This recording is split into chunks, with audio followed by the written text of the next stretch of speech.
हमारे संस्कारों का अपमान है, हमारे चरित्र का अपमान है। ये वो देश है जो पानी पिलाना धर्म माना जाता है, जहां पियाऊ रखने की परंपरा है। इस देश में ऐसे लोग हो गए जिन्होंने खुद का घर नहीं बनाया, कि गांव वालों के कुआं खोदा या वावड़ी बना दी। इस देश में देश के वासियों को ऐसा झूठा आरोप लगाते हो।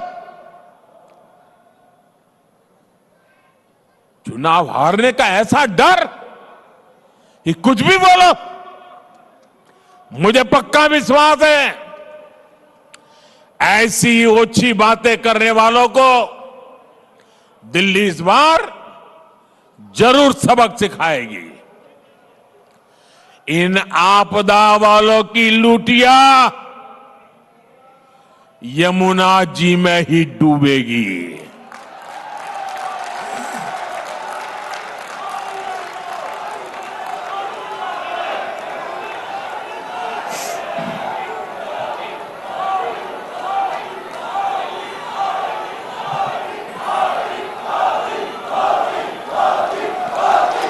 साथियों,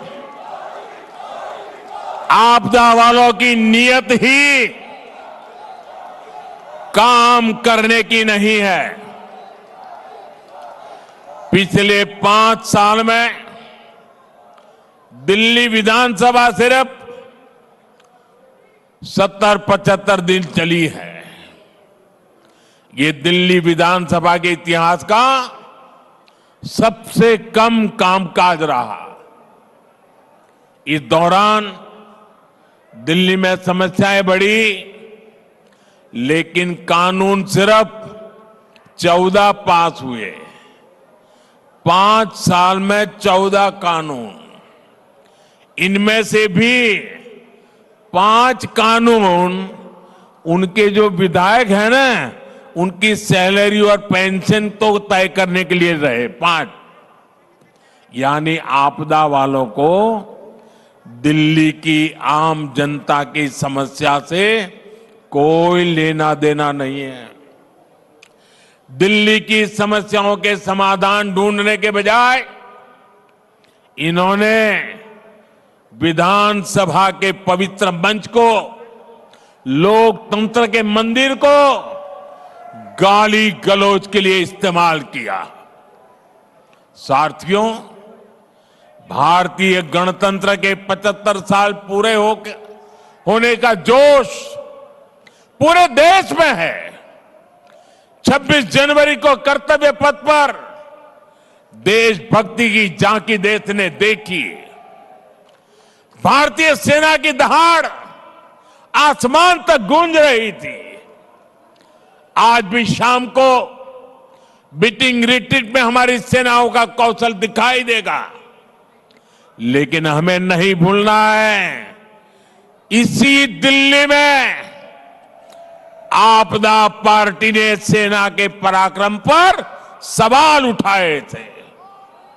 इन लोगों ने विधानसभा सत्र बुलाकर हमारी बहादुर सेना से सर्जिकल स्ट्राइक के सबूत मांगे थे। आपदा वालों ने हमारे सैनिकों की वीरता का अपमान किया था। आज दिल्ली के लोगों से मैं कहना चाहता हूं, मां भारती से विश्वासघात करने वाले ऐसे लोगों को सजा देने का मौका है 5 फरवरी। आपका एक वोट उनको सजा दे सकता है। आपदा वालों को इस चुनाव में जरूर सबक सिखाना है। साथियों, आज अगर कोई दिल्ली का नाम लेता है तो सिर्फ यही कहता है कि ये देश की राजधानी है। दिल्ली शहर की अपनी कोई विशेष पहचान नहीं बन पाई। आप पड़ोस में देखिए, गुड़गांव और नोएडा